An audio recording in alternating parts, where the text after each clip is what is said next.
Hello everyone, welcome to my channel Kavya studies.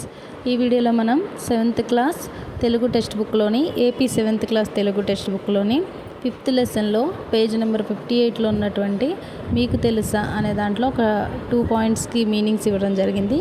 ఇవి DSC and TET point of వ్యూలో చాలా important అనమాట. వాటి గురించి నేర్చుకుందాం. ఫస్ట్ వన్ సౌరి, అంటే శ్రీకృష్ణుడికి గల మరొక పేరు సౌరి అనమాట. దాని గురించి చెప్పారు. శ్రీకృష్ణుడి తండ్రి వసుదేవుడు, వసుదేవుడి తండ్రి సూర్యుడు.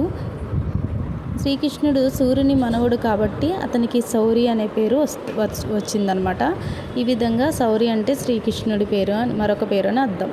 తర్వాత భవమోహ పాశములు, అంటే భవము అనగా పుట్టుగా ఉనికి అని, మోహము అనగా వలపు భ్రాంతి కోరిక అని, పాశము అనగా త్రాడు బంధము అని అర్థం. ఈ మూడింటిని కలిపి భవమోహ పాశములు అంటున్నారు. అంటే పుట్టుకతో వచ్చేటువంటి కోరిక సంబంధ బాంధవ్యాలను భవమోహ పాశములు అంటారు.